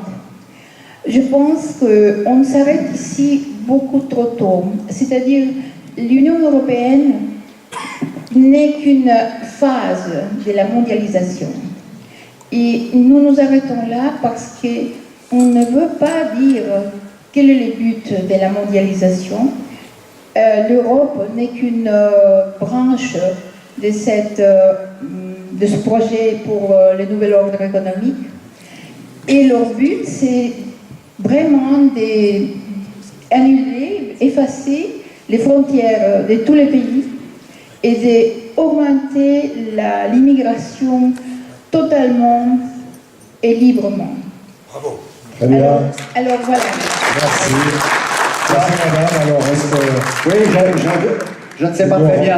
n'est pas l'agent de la mondialisation et de Je ne sais pas très l'effacement? bien à qui vous vous adressez parce que j'aurais tendance à être d'accord avec vous pour dire que je suis absolument contre une libre circulation mondiale. Il me semble que tout à l'heure, mais M. Mettan à juste titre m'a coupé, j'ai dit que probablement un des grands défis que nous aurons, et je ne crois pas que ce soit seulement un problème africain, un des grands problèmes que nous aurons, c'est qu'en sera-t-il du développement de l'Afrique avec une démographie galopante comment est-ce que nous organiserons nos relations de partenariat? En aucun cas, je n'envisage une libre circulation. Et par conséquent, il est clair que c'est un enjeu qui est un enjeu européen, qui concerne tous les pays européens, y compris la Suisse. Vous avez l'air de dire, vous soupçonnez les pays européens de préparer en douce, en quelque sorte, une ouverture à toute l'immigration, etc. J'ai pas l'impression que ça soit absolument la direction que prend, par exemple, la politique française maintenant. Ils sont submergés par les immigrés. L'Italie non plus, mon Dieu, la pauvre Italie, ou l'Espagne. Et quant à l'Allemagne, je me demande si Mme Merkel ne regrette pas quelquefois d'avoir un peu vite ouvert les frontières aux migrants qui venaient de l'Europe centrale. Cela étant, il y a évidemment, là aussi il y a une difficulté, et il y a une tension. C'est qu'il y a un devoir humanitaire. Nous ne pouvons pas être fermés à la souffrance. Mais comme disait Michel Rocard, nous ne pouvons pas être fermés à la souffrance, mais nous ne pouvons pas accueillir toute la détresse du monde. Par conséquent, il y a une difficulté, mais c'est une difficulté européenne. Très bien, merci. Une question de monsieur, après là-bas. Oui, bonjour, Alexandre Rim, membre de la direction l'UDC en ville de Genève et aussi au comité de l'asile. Je voulais déjà commencer par remercier Christophe Blocher pour tous ses combats qu'il mène pour cette belle Suisse qui nous a tous si chère. Mais ma question s'adresse au brillant orateur et à l'homme féru d'histoire, M. Egli, concernant bien ce document fondateur qui nous a mené jusqu'à la Suisse moderne que nous connaissons aujourd'hui, qui est notre pacte fédéral de 1991. Il comporte dans ce pacte ce petit élément, mais pas anodin, qui est le refus des juges étrangers. Donc ma question est toute simple. Avec cet accord cadre et ce tribunal arbitral proposé notamment par le plan de notre candidat Genevois au Conseil fédéral, avec une bipartie entre d'un côté une partie suisse et l'autre de l'Union européenne, ne serait-ce pas quelque part se renier à moitié en acceptant à moitié des juges étrangers? Oui. Je comprends. Oui. Alors, je comprends votre question. Je comprends votre question. J'ai entendu en effet M. Pierre Maudet parler du tribunal arbitral, c'est-à-dire au moment où, au fond, je explique à M. Blocher, au moment où le comité mixte n'arriverait pas à se mettre d'accord sur un accord, au fond, normalement, ça va à la Cour européenne de justice, puis on peut dire non. Vous vous souvenez, on a parlé de ça. Et alors, M. Maudet, lui, dit, mais à ce moment-là, au lieu de dire simplement non, est-ce qu'on ne pourrait pas imaginer un tribunal arbitral? C'est sa proposition. Vous voulez ma réponse? Oui. À moins qu'il m'explique un peu plus en détail, je ne suis pas convaincu. J'ai l'impression que ce qui est en train d'être négocié par Berne, c'est-à-dire ce que j'ai expliqué avant, c'est que si à un moment donné, le comité mixte n'a pas réussi à trouver l'entente sur l'application d'un accord, et si ensuite la Cour européenne a dit « mais voilà quelle est l'interprétation juridique », la Suisse, souverainement, doit pouvoir dire non, et c'est tout. Puis après, il y a les mesures compensatoires. Mais l'idée qu'à ce moment-là, si elle n'est pas d'accord, elles doivent se soumettre à un tribunal arbitral, je ne suis pas très chaud. Non, donc, de ce point de vue-là, disons, non, vous n'allez pas les fonctionner. je fais un petit sourire à M. Blocher. Oui, après, Monsieur Blocher, sur les juges. à présent, il parle à Berne, le tribunal d'arbitration. Non, c'est M. Maudet qui en parle, c'est pas l'administration. La première idée, c'était l'idée de l'UDC il y a 5 ans. Ah bon? Mais on a refusé à Berne. Et à présent, il parle de nouveau de ça, mais dans un autre point. Ils disent, si la Suisse dit non, l'Union européenne a la possibilité de punir. Mais quelles sont les mesures des punitions, des sanctions? Quelles sont les sanctions? Et puis qui n'en est pas d'accord sur les sanctions? C'est clair qu'il n'en est pas d'accord. C'est un tribunal arbitrage. Je ne veux pas un tribunal arbitrage qui veut décider sur les les sanctions contre la Suisse. C'est une stupidité. On a bien discuté ça. Ouais. Et puis l'idée que, il me plaît que M. Moderne, qu'ils ont accepté l'idée de l'UDC, mais il est 5 ans trop tard. Mais quand même, Il en a pris beaucoup des idées du l'Union, je comprends que l'Union européenne doit refuser ça. Parce qu'ils disent qu'il faut accepter le droit de l'Union européenne si vous signez le d'accord. Si vous ne signez Oui. pas, alors c'est réglé. Pour ça, il ne faut pas signer. Ça y est. Monsieur Blocher, vous êtes tellement merveilleux dans votre rôle, ne vous faites pas l'avocat de l'Union européenne. Très bien. Non, non. Malheureusement pas, mais ça ne fait rien. Non. J'ai quand même assez à vivre. Oui. Très bien. Monsieur, s'il vous plaît. Edric Spackert, citoyen de Genève. Monsieur le Conseil national, j'aimerais parler un peu de libre circulation et de ces deux corollaires qui sont l'immigration de masse et le chômage de masse. Vous prétendez que tout se passe bien sur le marché du travail en Suisse, qu'il y aurait peu de chômage en Suisse et que les travailleurs suisses devraient en quelque sorte avoir le sourire aux lèvres. C'est pas le cas. Prenons le cas de Genève. Les chiffres officiels du chômage pour le mois d'août 2017 sont de 5,2%, je crois. 5,2% les chiffres officiels du chômage à Genève. C'est juste. Malheureusement, ces chiffres ne reflètent pas du tout la réalité sur le marché de l'emploi. On doit rajouter à ce chiffre plusieurs catégories de jeunes bois qui cherchent un travail et qui n'en trouvent pas. Premièrement, les chômeurs qui font plus de 18 mois, une année et demie au chômage et qui arrivent en fin de droit. À la fin de ces 18 mois, ils ne figurent plus dans les statistiques Exactement. du chômage. Il y en a Exactement, ils sont beaucoup, croyez-moi. Merci. Ensuite, Ça monte à on peut rajouter à ce 8%. chiffre les Suisses qui reviennent de l'étranger et qui ne trouvent pas d'emploi. Ceux-ci, puisqu'ils n'ont pas cotisé au chômage, ne sont pas comptabilisés non plus dans les statistiques du chômage. Après C'est cela, social. prenons le cas des étudiants qui, à la fin de leur formation, et c'est le cas aussi de beaucoup d'entre eux, ne trouvent pas d'emploi, ils n'ont pas cotisé à l'assurance chômage, ils ne sont pas comptabilisés dans les chiffres du chômage. Tout à fait. Enfin, en dernier lieu, prenons tous les indépendants qui, à cause de la crise, subissent des revers, des échecs. Ils ne sont pas comptabilisés. Ils ne sont pas comptabilisés non plus dans l'assurance chômage. Très bien. Vous l'aurez compris, je termine mon intervention, les 5,2%, ce chiffre-là n'est pas fiable, il n'est pas valide, c'est une supercherie. Le vrai chiffre du chômage à Genève et dans le canton serait plus 9%. proche des 10%, Ouais. et Tout à cela, fait. c'est la NZZ qui l'affirme dans un de ses articles paru au début de l'année. 10% de chômage à Genève. Merci, chef. Bon, On constate.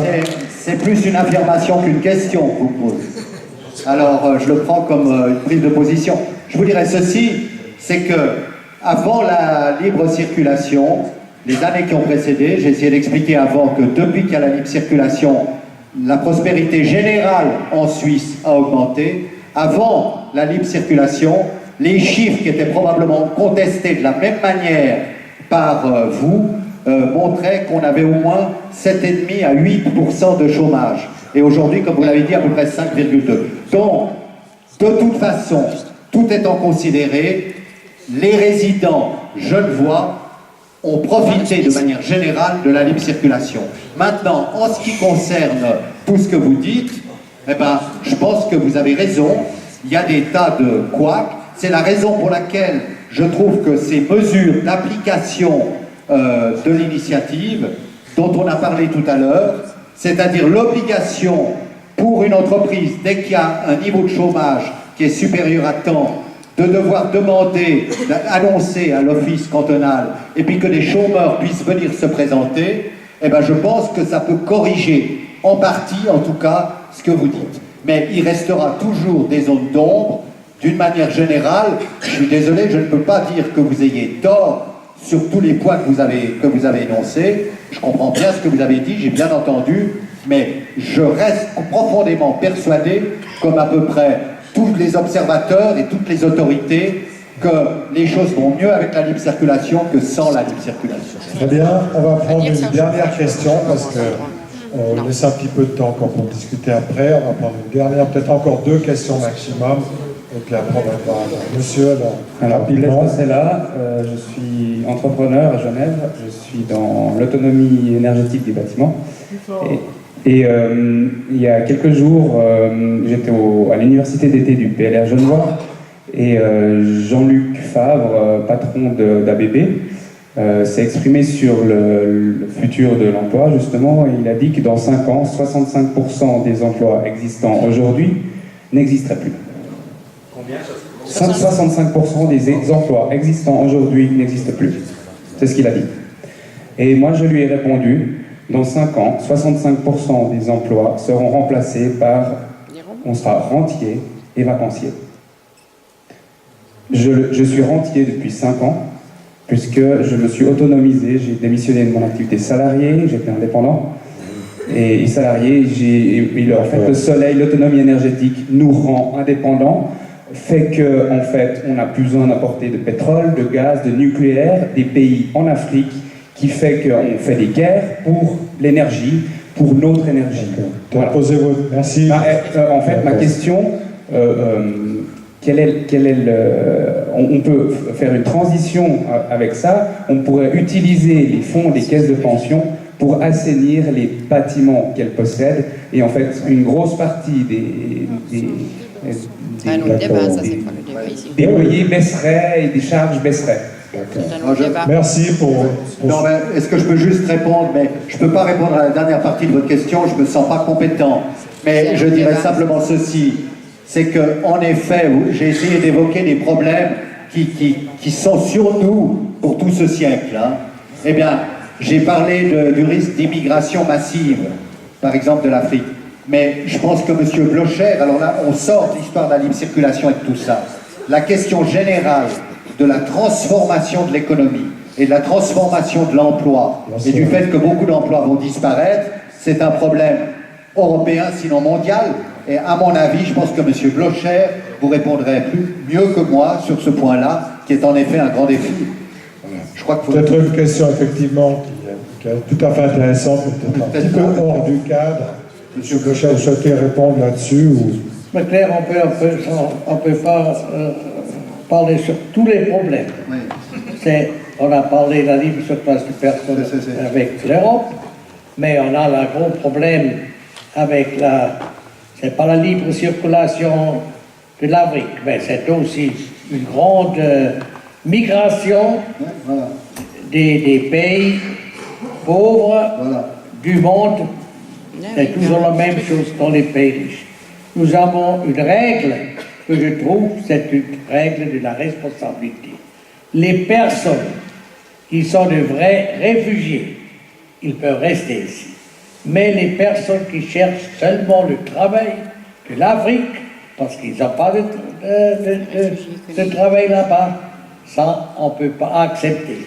Mais moi, je trouve qu'il faut faire quelque chose en Afrique, mais pas avec notre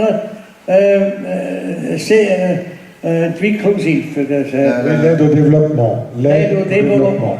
Je connais l'Afrique bien, parce que j'ai battu en Afrique 5 grandes fabriques. C'est une faute.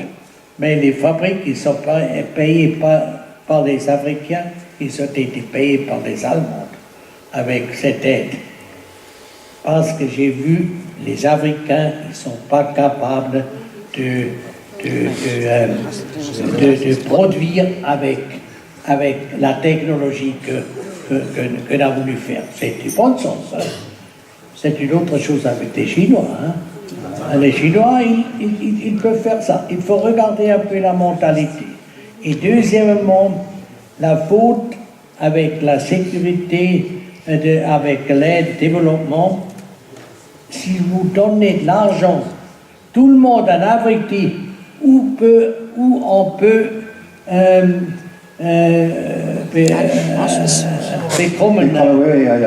ramasser de l'argent.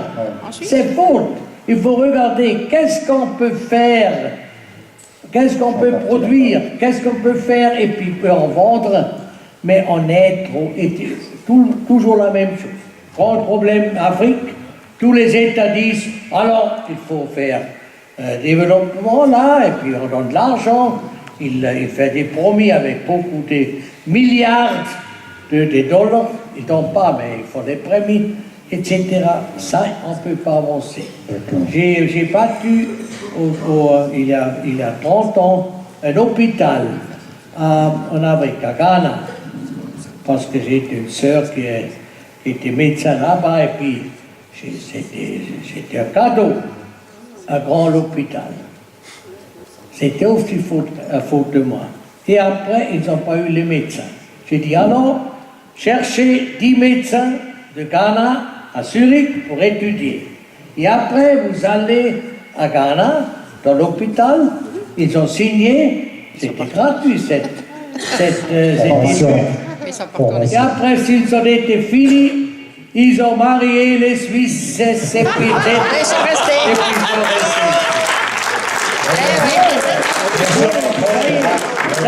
On va prendre les deux Je dis simplement pour rappeler que je suis d'accord avec M. Blocher là-dessus. Je le comprends qu'ils ont marié là, mais ça ne fonctionne pas comme ça. Hein. Très bien, on va prendre les deux dernières questions de madame, on arrête après. Non, on arrête. On avait dit 9h15, à 9h30, deux questions de... Oui, alors, j'ai bien entendu monsieur... Oui, allez-y. Monsieur Egli, donc, parler du côté positif. Mais si nous oublions le politiquement correct, nous faisons un petit bilan par rapport au nombre d'accords de Schengen non respectés par les pays signataires, où la Suisse se fait huer chaque fois qu'elle envisage de corriger une demi-virgule, mais que beaucoup de pays ne respectent pas et nous nous taisons. Bon, dans ce cas-là, je fais juste une petite parenthèse, ça me revient en mémoire simplement une expression d'un philosophe autrichien qui a dit « Les grands arrêteront d'écraser les petits quand les petits arrêteront de ramper ». Je crois que ce serait important qu'en Suisse on s'en souvienne. Alors, ce que je voulais dire, principalement, c'est que nous avons des chiffres précis de l'explosion des coûts, par exemple, pour les accords de Schengen. Les accords du Dublin, il faut vraiment être masochiste pour tenter de les faire respecter. La libre circulation, alors oui, les entrepreneurs se portent bien. Bien sûr. Le dumping salarial, il n'existe pas. On déclare une personne à 50% et travaille en réalité à 80%. Mais si vous pouvez poser votre question, madame. Donc voilà, alors maintenant, ce que je vais demander, donc vous avez compris, donc, en bref, où je voulais en venir, c'est que M. Egli, en toute bonne conscience, vous avez des descendants, moi aussi. Réellement, vous voulez ajouter des contraintes et limiter encore l'indépendance de la Suisse et couler l'avenir des générations futures? Réellement? Alors, et regardez vos enfants en face. Ma réponse. Il y avait encore, on va prendre la dernière question, je crois qu'il y avait encore une dame là. Oui, voilà, on comprend la question de madame. On prend deux questions en même temps pour répondre. Oui, lui donner le micro, oui. Parce qu'on a déjà partiellement répondu à la question de madame qui a déjà été posée. Gabriel Duvinsky, j'ai une question concrète. Actuellement, il y a un litige entre la Banque suisse et la Banque européenne. Apparemment, les pays de l'Europe n'accueillent pas, n'ouvrent pas leur marché aux banques suisses. Quel est le pouvoir de la Suisse par rapport à ça? Est-ce qu'elle peut faire quelque chose? Est-ce qu'elle ne peut que subir? Qu'est-ce qu'il y en est?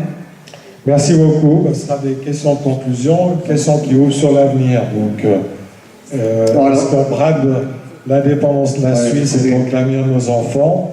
Et puis la question de madame concernant le secteur financier, les pressions sur le secteur financier suisse posées par les États-Unis d'abord et l'Union européenne ensuite.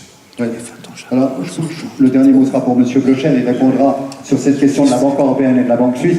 Madame, je ne crois pas que je puisse vous répondre. J'ai essayé tout du long de vous dire qu'en effet, en pensant à mes enfants, je pensais qu'il fallait, avec la libre circulation, il fallait trouver cette balance entre notre indépendance et nos relations de partenariat. Et que dans toute l'histoire suisse, il y a eu des moments où on a dû insister plus sur ceci ou plus sur cela, mais nous n'avons jamais pu insister uniquement sur la question de l'indépendance sans soigner nos relations de partenaires. Alors, j'ai essayé de vous convaincre, je pensais bien en venant ici, que si j'arrivais à convaincre 3 ou 4 personnes, ce serait le maximum et que je ne vous convaincrai pas. Mais j'ai bien entendu ce que vous dites et votre prise de position. Nous ne sommes pas d'accord. Très bien, merci Monsieur Blocher sur cette question des pressions de l'Europe sur le système financier suisse et aussi les États-Unis qui essaient d'imposer leurs droits. Il faut savoir, les pays, ils n'ont pas des intérêts. Ils ont seulement les intérêts. Partout. Ça, c'est la réalité. Ça doit être aussi pour la Suisse. Et puis ça, il faut le savoir toujours. C'est dans l'économie la même chose. J'ai beaucoup des bons amis dans l'industrie, dans le même domaine que nous, dans la chimie. Mais je dois savoir, ils ont des intérêts. Et puis, ils protègent les intérêts. Et puis, ça a été naïf. Et puis, c'est encore naïf aujourd'hui de croire les pays d'Europe, ils sont nos amis et puis ils s'aident à nous si nous sommes très gentils, qui nous donnent, qui ont envoyé un peu de l'argent, etc. Et puis les banques, ça c'est une guerre entre les banques américaines et entre les banques de l'Europe contre les banques suisses, ça il faut savoir. Et puis pour ça, si quelqu'un fait des pressions, c'est un principe. Il faut dire, on ne le fait pas. On ne le fait pas en principe. Si on dit non, et puis nous avons dit trop oui. Pendant les pressions des États-Unis, qu'est-ce qu'ils ont fait? Ils ont dit, si vous ne faites pas ça et ça, et vous verrez. Et puis d'abord, sont été les pressés contre la banque, contre l'UBS. Et puis l'UBS, il a dit, si je dois remplir les demandes des États-Unis, je dois blesser les lois de la Suisse. Et puis si je blesse les lois, violer les lois. Après, je suis plus libre. J'ai dit au président de l'UBS, j'ai dit, ça c'est votre chose. Si vous devez remplir mon intérêt de l'UBS, il faut apporter les punitions de la Suisse, parce que vous êtes responsable. Qu'est-ce qu'ils ont fait? Ils sont venus à Berne, et puis il a dit, c'est la Confédération qui peut donner la permission, et c'est la Confédération qui blesse les lois de la Suisse, qui viole la Suisse, et puis après, il a commencé, et puis ça n'arrête jamais. Ça a été la même chose aussi avec des organisations, je ne connais pas le nom. Avec des organisations juives. Des États-Unis, ils ont dit, il faut payer, la Suisse doit payer. Qu'est-ce que nous avons dit? Non, on ne paye pas. Et puis on a eu une votation, et puis la Suisse et les Suisses, ils ont dit non, et puis ça y est. Et si ça ne va pas qu'on presse les autres, et puis si on presse les autres, il faut dire non. Et puis pour ça, il faut avoir les caractères aussi à Berne dans le Conseil fédéral. Merci. J'aimerais juste dire alors vous voyez, il y a des points sur lesquels M. Blocher et moi, nous pouvons tomber d'accord. Peut-être certains le savent-ils, mais j'ai été président de l'Organisation des Suisses de l'étranger. J'ai défendu les Suisses qui vivaient notamment aux États-Unis et j'ai trouvé que la manière dont les banques se comportaient était tout à fait inacceptable. Et je me suis battu pour ça. Par conséquent, je suis tout à fait d'accord avec cette deuxième partie. Mais en revanche, je ne suis pas d'accord avec M. Blocher quand il dit que toute la politique, un peu comme disait M. Kissinger ou comme disait peut-être aussi Bismarck, que tout est question d'intérêt.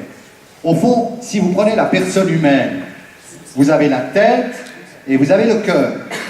Et moi, je pense que quand on parle de la question de l'Europe et de la question de la relation de la Suisse avec l'Europe, eh bien, évidemment qu'il faut insister sur la défense de nos intérêts et de notre souveraineté, mais il faut aussi avoir, je dirais, une sensibilité européenne.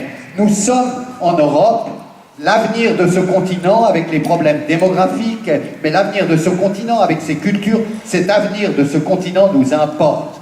Et je souhaite profondément que l'Europe puisse rester quelque chose de précieux et d'unique dans ce monde. Elle a quelque chose à apporter, et la Suisse, dans sa singularité, a quelque chose à apporter dans le cadre de l'Europe. Oui, mais il faut... Si vous êtes responsable pour la Suisse, il faut défendre la Suisse avec la tête et avec la queue. Mesdames et messieurs, je vous remercie. D'abord, je remercie nos deux débatteurs parce qu'au fond, ils ont été excellents, l'un comme l'autre. C'était passionnant de vous entendre. Vous avez défendu avec talent vos positions respectives.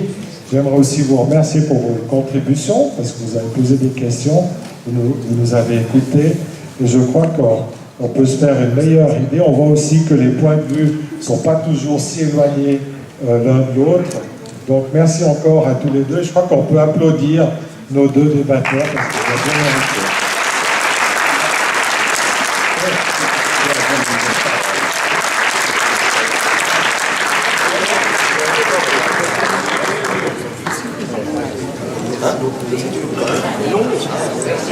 C'est pas une obligation.